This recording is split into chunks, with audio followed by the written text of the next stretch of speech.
സുഭാഷിതങ്ങൾ അധ്യായം 19. സത്യസന്ധനായ ദരിദ്രൻ ദുർഭാഷണം ചെയ്യുന്ന ഭോഷനേക്കാൾ ശ്രേഷ്ഠനാണ്.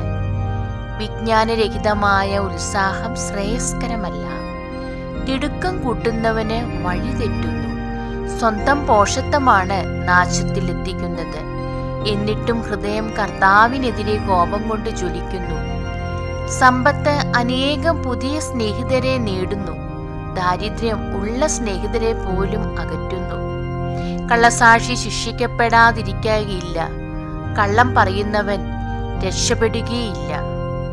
ഉദാരമനസ്കന്റെ പ്രീതി നേടാൻ പലരും ശ്രമിക്കുന്നു. സമ്മാനങ്ങൾ കൊടുക്കുന്നവന് എല്ലാവരും സ്നേഹിതരാണ്. സഹോദരർ പോലും ദരിദ്രനെ വെറുക്കുന്നു. പിന്നെ സ്നേഹിതർ അവനിൽ നിന്ന് അകന്നു മാറാതിരിക്കുമോ?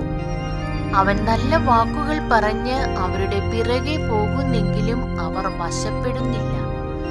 ജ്ഞാനം നേടുന്നത് തന്നെ സ്നേഹിക്കലാണ്. വിവേകം കാത്തു സൂക്ഷിക്കുന്നവന് ഐശ്വര്യമുണ്ടാകും. കള്ളസാക്ഷി ശിക്ഷിക്കപ്പെടാതിരിക്കുകയില്ല. വ്യാജം പറയുന്നവൻ നശിക്കും. ഭോഷൻ സുഭിക്ഷത അർഹിക്കുന്നില്ല. പ്രഭുക്കന്മാരെ ഭരിക്കാൻ അടിമയ്ക്ക് അത്ര പോലും അർഹതയില്ല. സൽബുദ്ധി ക്ഷിപ്രകോപത്തെ നിയന്ത്രിക്കും. തെറ്റ് പൊറുക്കുന്നത് അവന് ഭൂഷണം. രാജാവിന്റെ കോപം സിംഹഗർജനം പോലെയാണ്. അവന്റെ പ്രീതിയാവട്ടെ പുൽക്കൊടിയിലെ മഞ്ഞുരുള്ളി പോലെ. ഭോഷനായ പുത്രൻ പിതാവിനെ നശിപ്പിക്കുന്നു. ഭാര്യയുടെ കലഹം തുടർച്ചയായ ചാറ്റൽ മഴ പോലെയാണ്. വീടും സമ്പത്തും പിതാക്കന്മാരിൽ നിന്ന് അവകാശമായി കിട്ടുന്നു. വിവേകവതിയായ ഭാര്യയാവട്ടെ കർത്താവിന്റെ ദാനമാണ്. അലസത ഒരുവനെ ഗാഢനിദ്രയിൽ ആഴ്ത്തുന്നു. മടിയനെ പട്ടിണി കിടക്കേണ്ടി വരും. കൽപ്പന പാലിക്കുന്നവൻ ജീവൻ സംരക്ഷിക്കുന്നു.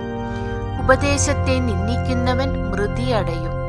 ദരിദ്രരോട് ദയ കാണിക്കുന്നവൻ കർത്താവിനാണ് കടം കൊടുക്കുന്നത്. അവിടുന്ന് ആ കടം വീട്ടും. നന്നാകുമെന്ന് പ്രതീക്ഷയുള്ളപ്പോൾ നിന്റെ മകനെ ശിക്ഷിക്കുക. അവൻ നശിച്ചു പോയിക്കൊള്ളട്ടെ എന്ന് കരുതരുത്. കഠിനമായി കോപിക്കുന്നവൻ പിഴ ഒടുക്കേണ്ടി വരും. കോപശീലനെ രക്ഷിക്കാൻ നോക്കിയാൽ അത് ആവർത്തിക്കേണ്ടി വരും. ഉപദേശം കേൾക്കുകയും പ്രബോധനം അംഗീകരിക്കുകയും ചെയ്യുക, നീ ജ്ഞാനിയാകും. മനുഷ്യൻ പലതും ആലോചിച്ചു വയ്ക്കുന്നു. നടപ്പിൽ വരുന്നത് കർത്താവിന്റെ തീരുമാനമാണ്. ആരിലും നാം പ്രതീക്ഷിക്കുന്നത് സത്യസന്ധതയാണ്. ദരിദ്രൻ നുണയനേക്കാൾ ഉത്തമനാണ്. ദൈവഭക്തി ജീവനിലേക്ക് നയിക്കുന്നു. ഭക്തൻ ഉപദ്രവം നേരിടാതെ സംതൃപ്തനായി കഴിയുന്നു. അലസൻ കൈ പാത്രത്തിൽ അമഴ്ത്തി വയ്ക്കുന്നു. അത് വായിലേക്ക് കൊണ്ടുചെല്ലാൻ അവന് പ്രയാസമാണ്.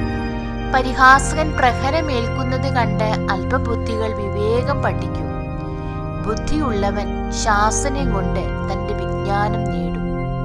പിതാവിനോട് അതിക്രമം കാട്ടുകയും അമ്മയെ ആട്ടി ഓടിക്കുകയും ചെയ്യുന്ന മകൻ അപമാനവും അധിക്ഷേപവും വരുത്തിവെക്കുന്നു. മകനെ, വിജ്ഞാനത്തിന്റെ വചനത്തിൽ നിന്ന് വ്യതിചലിക്കണമെന്നുണ്ടെങ്കിൽ മാത്രമേ പ്രബോധനം ചെവിക്കൊള്ളാതിരിക്കാവൂ. വിലകെട്ട സാക്ഷി നീതിയെ നിന്ദിക്കുന്നു. ദുഷ്ടന്റെ വായ അന്യായത്തെ വിഴുങ്ങുന്നു. പരിഹാസകർക്ക് ശിക്ഷാവിധിയും ഭോഷന്മാരുടെ മുതുകിന് പ്രഹരവും സജ്ജമായിരിക്കുന്നു. ദൈവമേ, സ്തുതി അങ്ങ്.